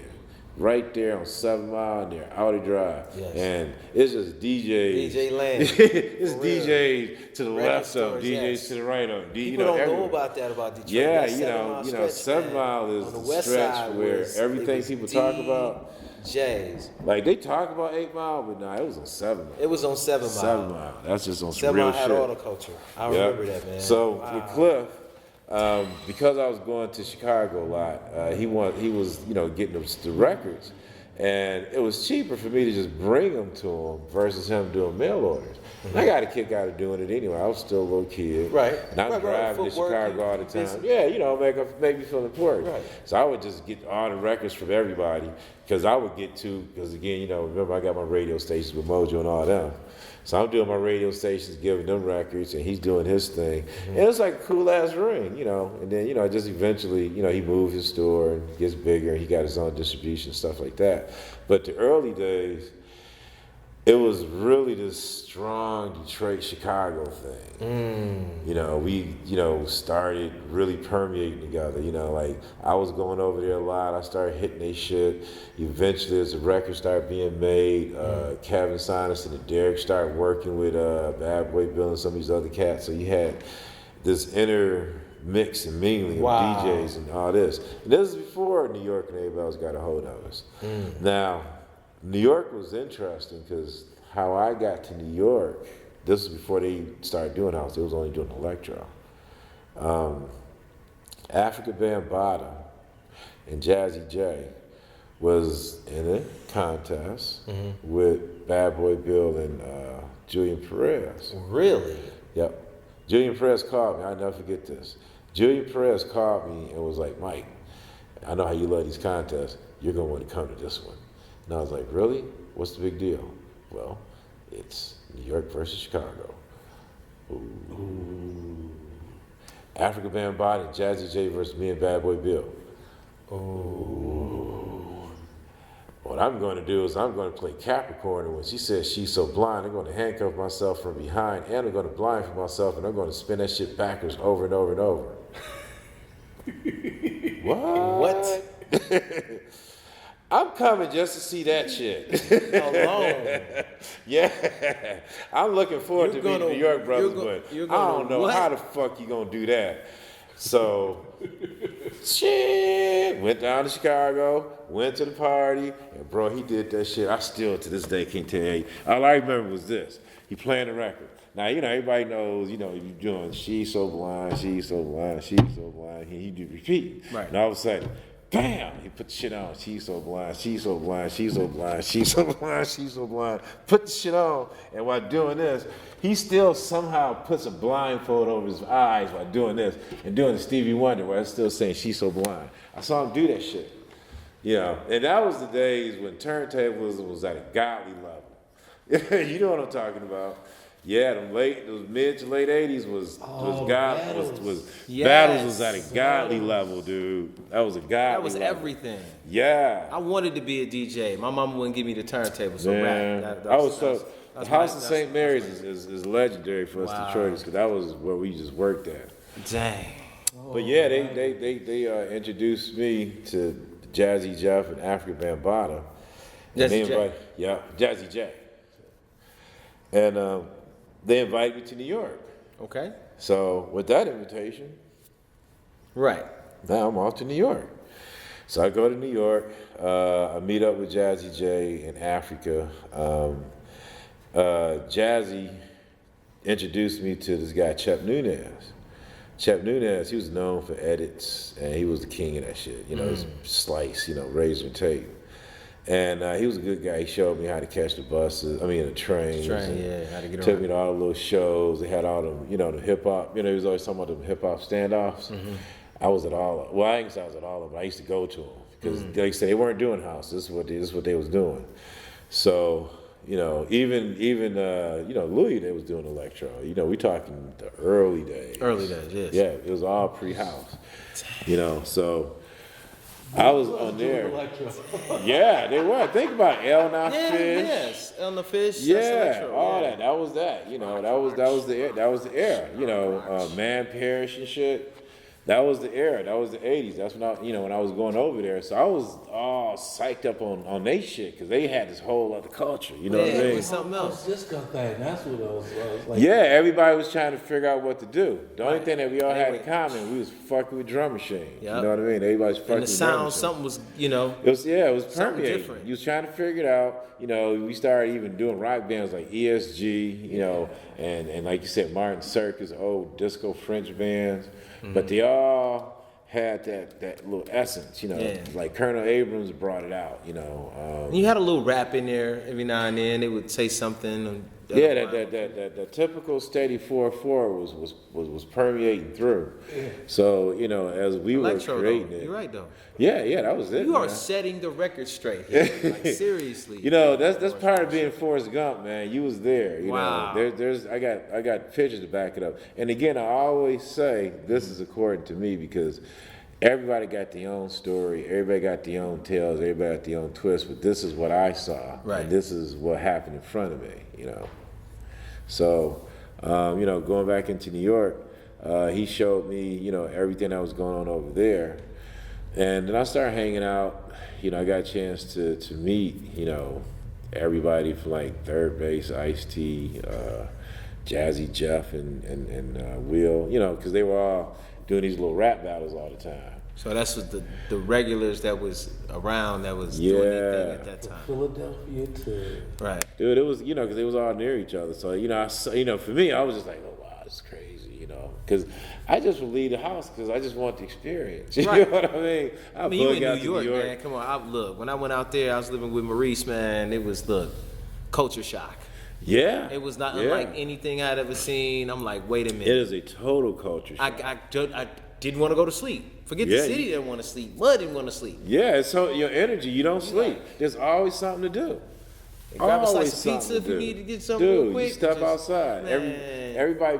The craziest thing I saw in New York was a person who rented a slab of sidewalk to sell records, and he blocked off that little slab of sidewalk, piled his records on there, and motherfuckers was in line buying records.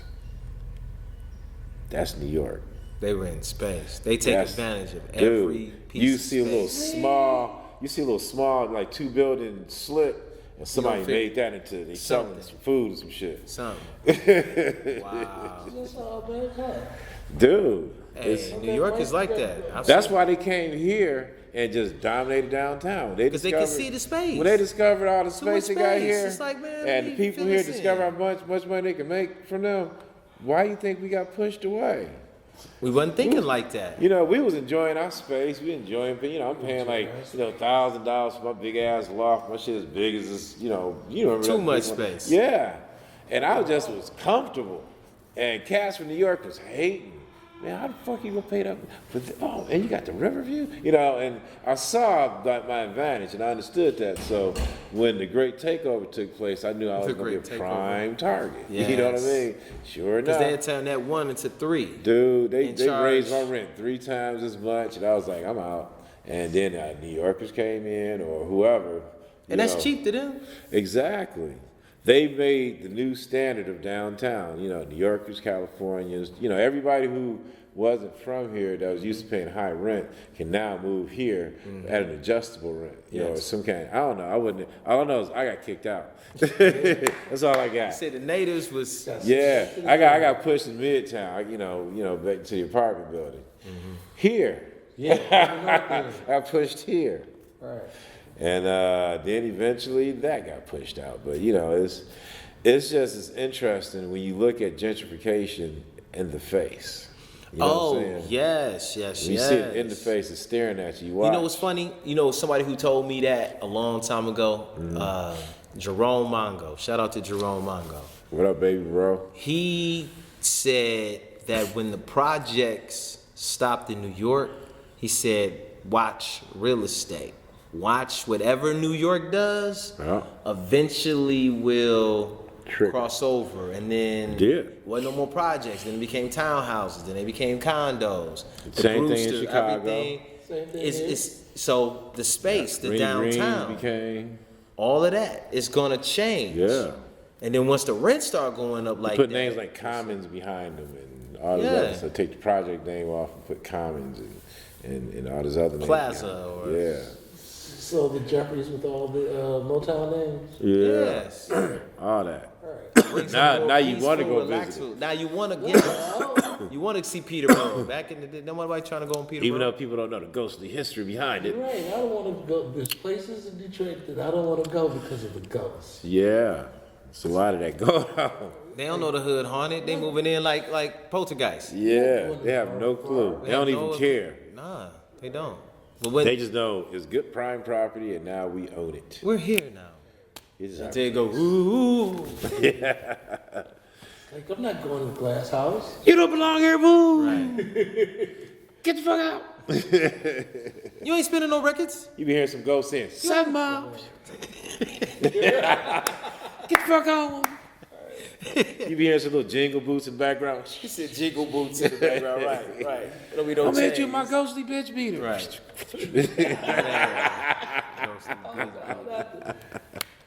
Detroit, man. Gotta Yeah, love we it, cool. man. That was little knots on the end. Yeah, man. Make little knots at the end. So, wait. I got a question real quick. Because we was outside and we was elevating in Switzerland, man. Yes. Tell us. Please. What? What's up, Ulysses? You should do Asia and before you do Switzerland. I just wanted to go there. We could come back. With the Asia. Huh? We talking about when I went to Asia? Asia? Yeah. Yeah, let's talk about Asia. We can get to Asia first. Please. Well, yeah. Okay, so. You was eating from Asia.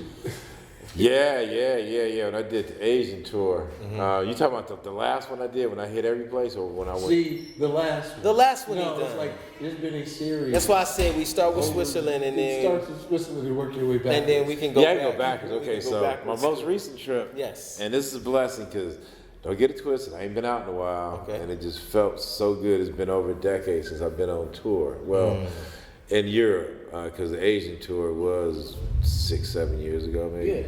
Yeah. So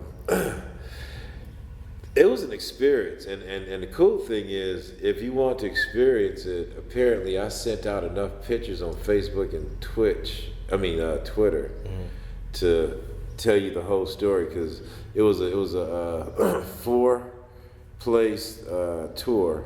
I did Lausanne, Zurich, and Paris.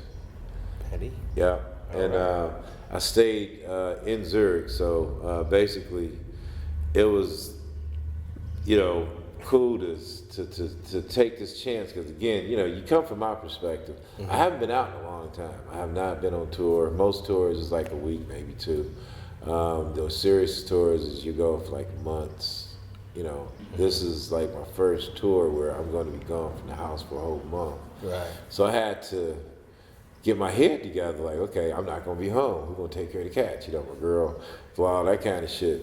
So I get there, and my boy Anda, he sets me up at this loft space, and it's pretty cool. I got a little bedroom, a little cool, little comfortable bed that I can sit on that's on the floor, and it was like, this is where I'm going to be at for next month. So this is my adjustment of like, okay, cool. Wow, I got my little, This is little the setup, floor on the right. bed. We doing this. Over there, they're just different in method. Like, when I go there, I always see somebody with a plate of olive oil and some bread, and they always dipping in it. They got like some cheese, cutting a little piece of cheese, a little dipping in some bread, eating some olives, and we talking. You know what I'm saying?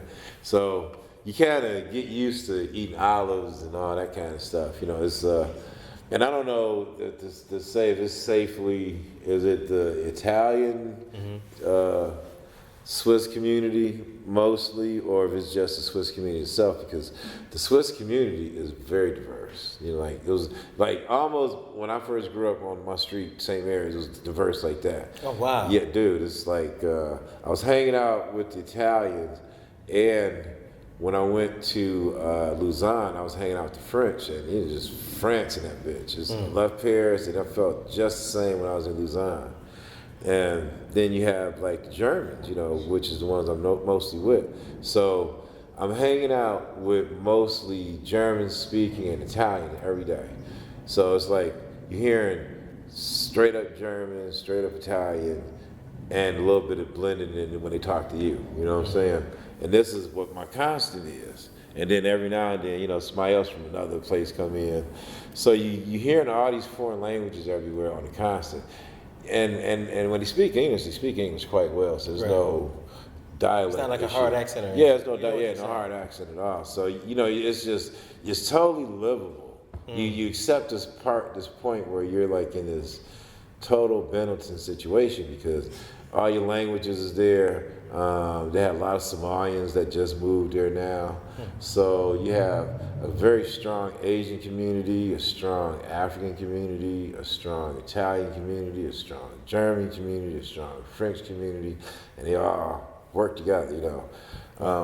It's a strong walking and bike environment. There's a lot of mountains everywhere. So when you get there, if you're a person who, let's say you got bad knees or some bad ankles, you're going to the doctor home. Doctor home? Yeah, because once you get there, you walking.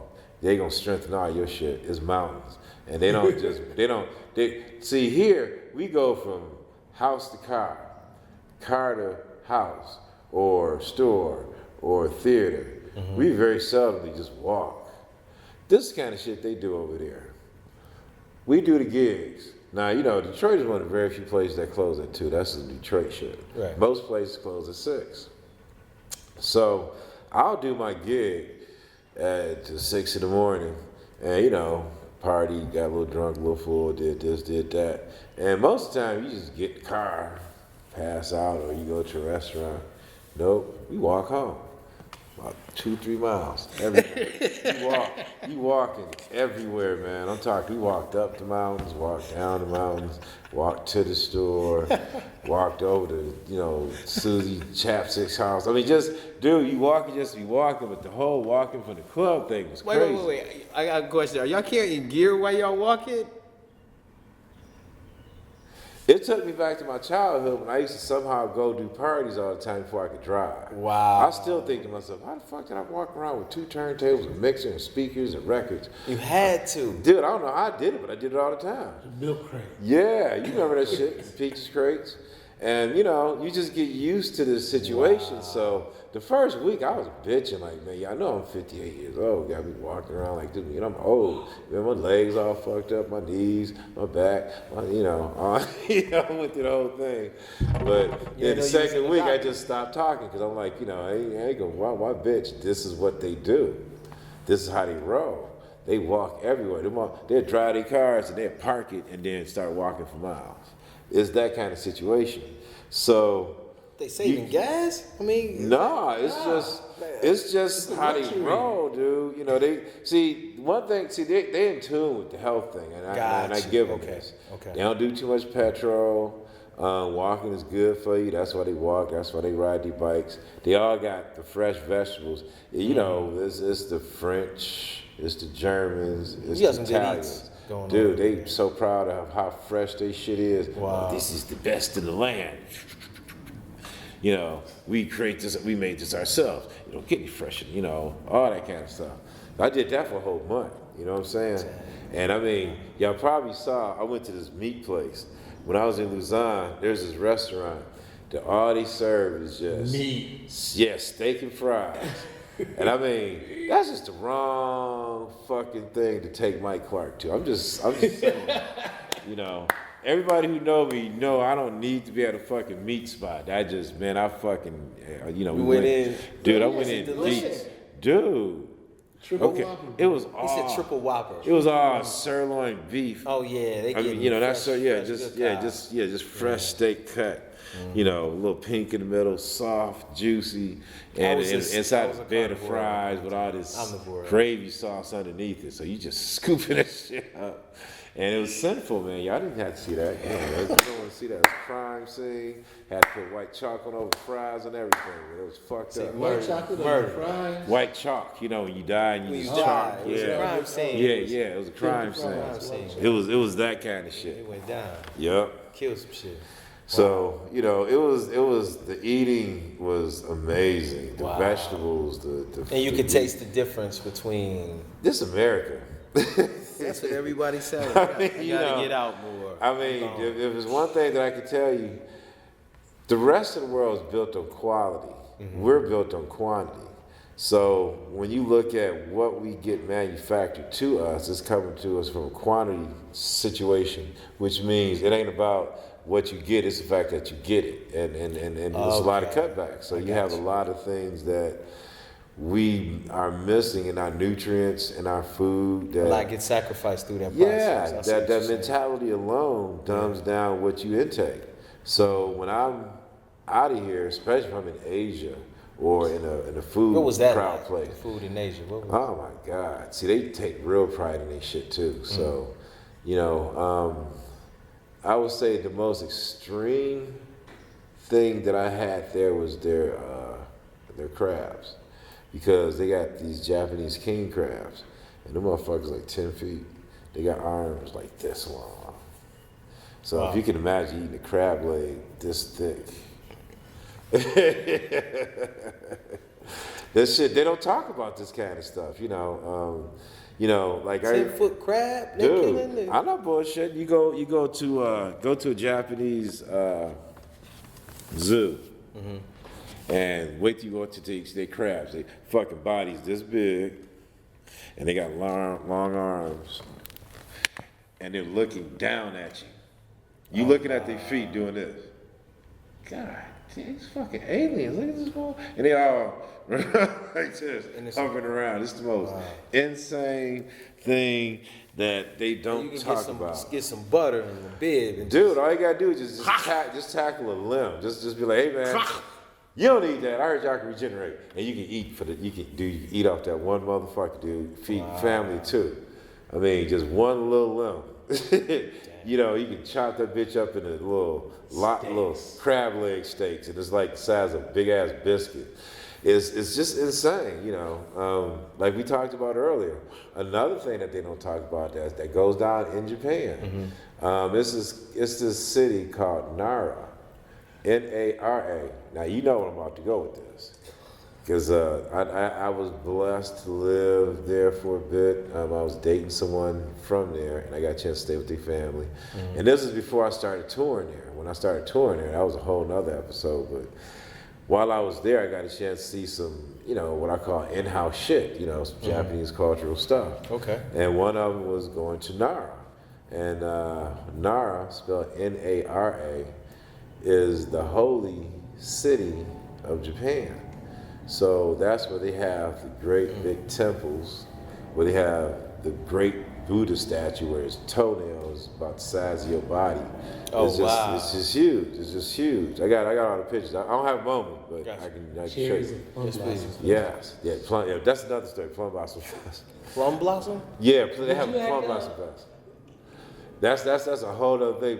So before we go there, so this what happened with the deer. So what the deer does, and they've been doing this for centuries. The monks of that holy temple taught the deer to bow to the people, and in exchange, they give them these what I call deer cookies. So you know, if you're in Japan, you go to Nara. This is my impression. I came up the train to Nara City, and what looked like the environment of what we would call in Detroit, Birmingham. All nice nice stores and all this kind of shit. Like downtown Birmingham, yeah. But the only difference was you just saw some deers just casually walking past. Like it's nothing. They just walking like they're shopping. It's the weirdest.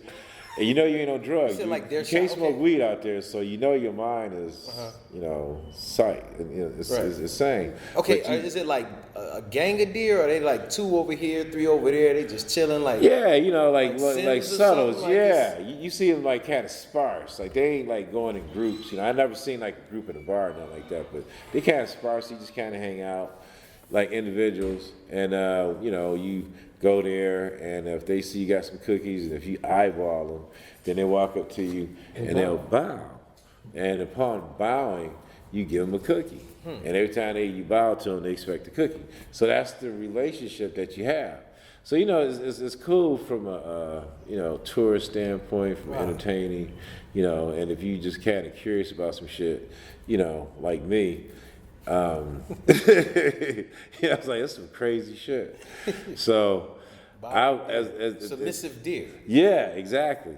And the thing that happens as you walk to the temple, the further you go into the forest and going into the temple, the more aggressive the deer become. So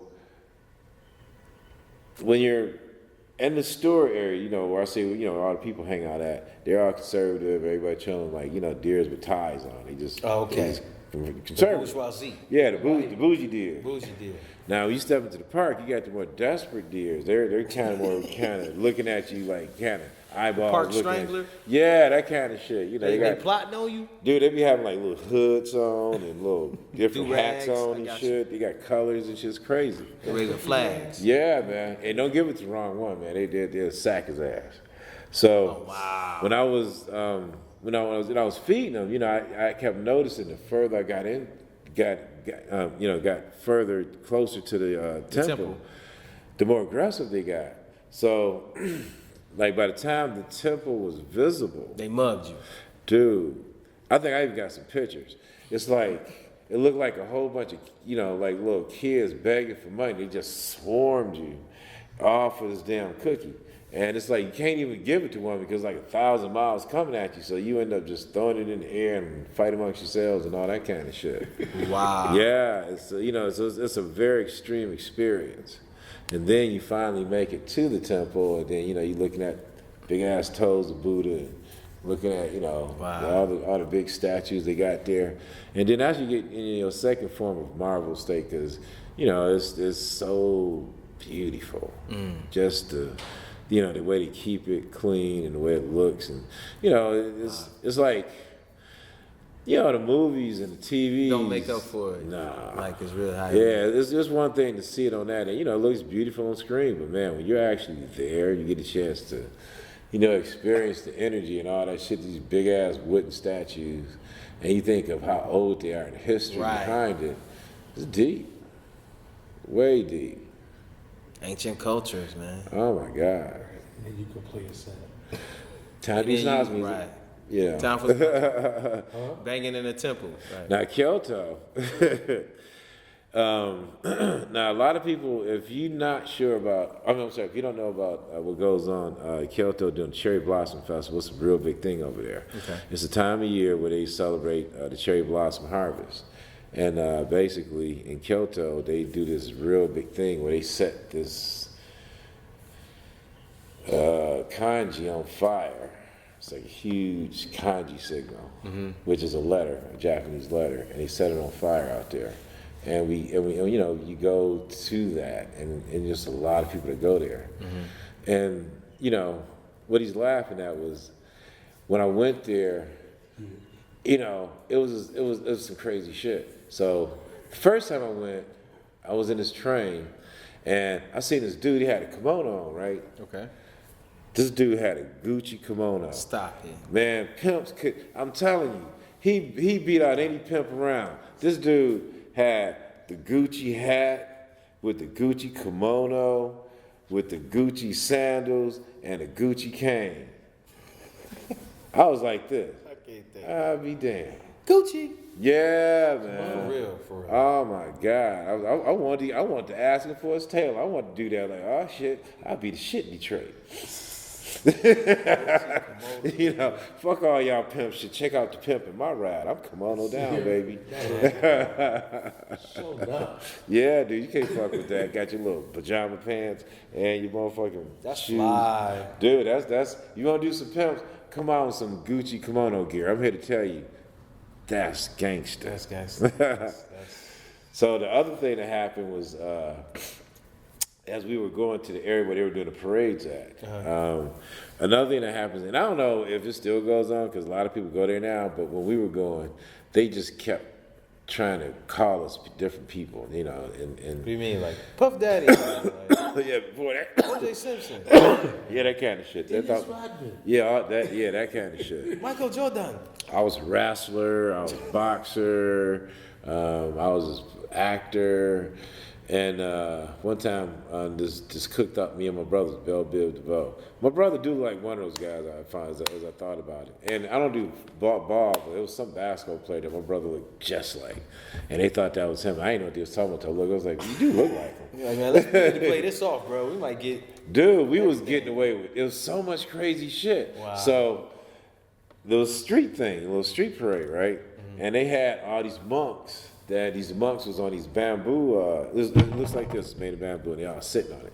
And they just being, trailed down the line. Oh, they got them, they uplifted, yeah, everybody transporting them. Yeah, that kind of shit. So we looking at it, we like, that's some cool ass shit. I'm gonna take some pictures and shit. And you see they going like from side to side, and I'm over there looking, and I forget where I'm at. I forgot I'm in Japan. I'm in some Japanese shit. I'm just kind of just enjoying everything. So the monks, they look at me. When they look at me, they just eyeball me.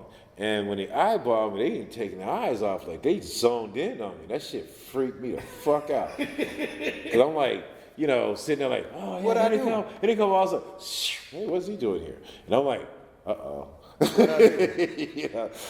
Suddenly I realized I ain't supposed to be here, some kind of shit. But they got off of the rafters, ran over to me and my brother, and was like, we want to take pictures with y'all. And I'm sitting there like this.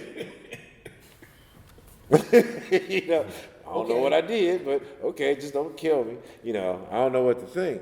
So as I found out that they thought we were somebody, and they told, they explained to my girlfriend at the time's mother, and she just went with it. That's why we took the picture.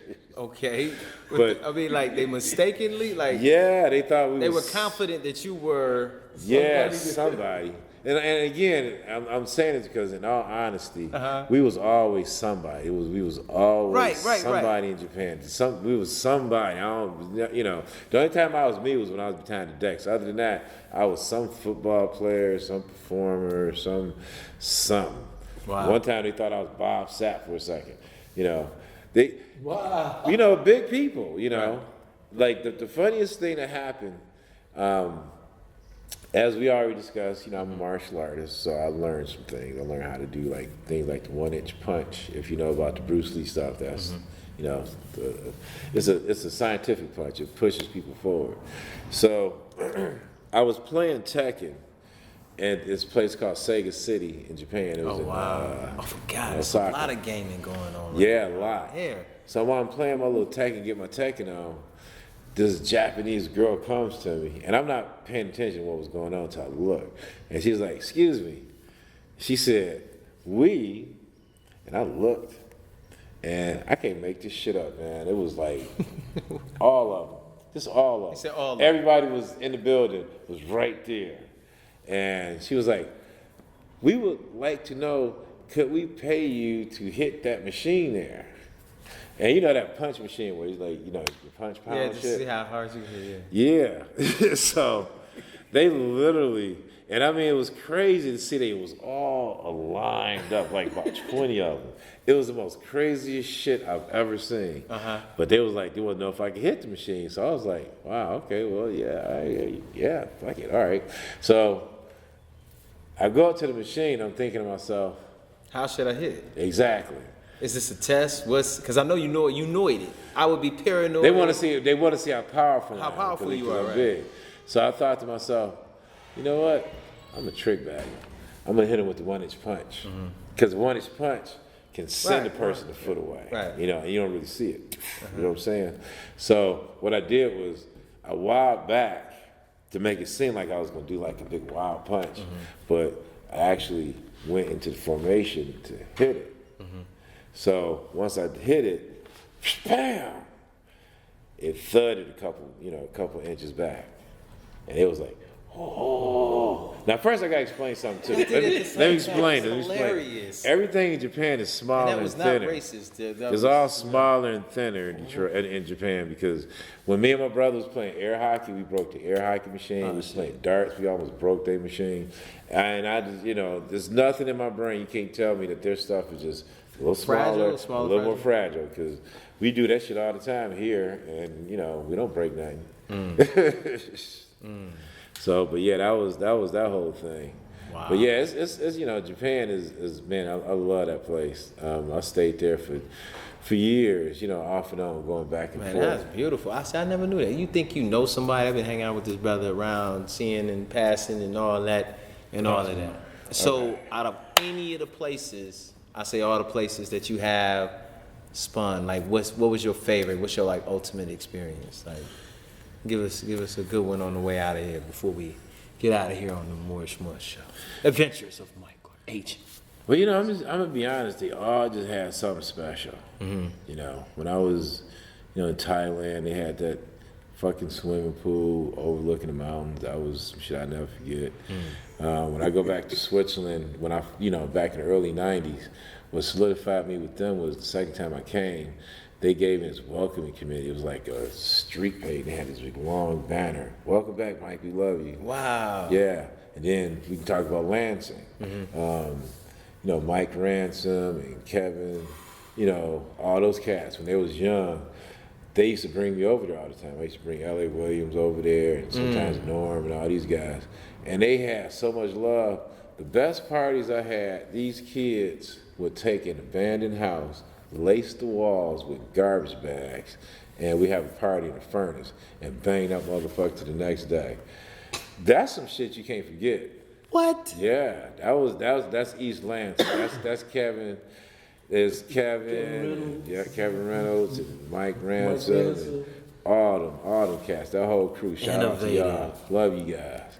And then, on another scale of like the most stripped out club I've ever been to, it was in Japan. It looks just like a neighborhood like this. You would drive up to a point where you see this dude in a suit, and he'll direct you where to park. The Harbinger? Like sound like some out of scary movie. Like yeah, it kind of got that little thing because it's all twisted up. So you park your car, and you right next to this little tiny bar. And I say little bar, it's a little tiny bar, like maybe holds 40 or 50 people, maybe. You go into the bar, and you go to this door that goes, instead of this going up, it goes down. You open it up, and you go down, and you step into this lounge. Now, you're looking at an area that's kind of like, I don't know, you like any like kind of lounge, it's nice bar, couches, TV sets, all futuristic looking, all sweet. State of the art. In Japan, dude, you know how they roll. So I'm like, wow, this is cool. It's still kind of small to be a club. So then we go into this other room. We go downstairs into this locker room.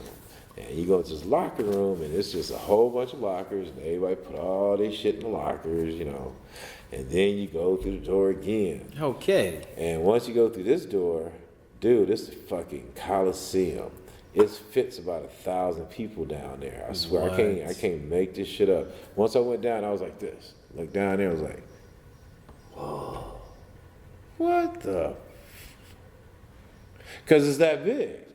Wow. You go from a little house to this major club, like, it's kind of like, I guess maybe I could say it's like the size of Marble Bar or Spotlight or something like that. Wow. So yeah, these are just some of the many experiences.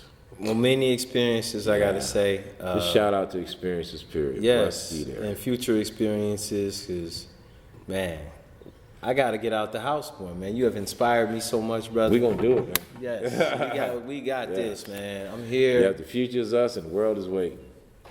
Hey, that's the best ending I could hear. He stole it. More Schmuss Show. Love y'all. Peace and love.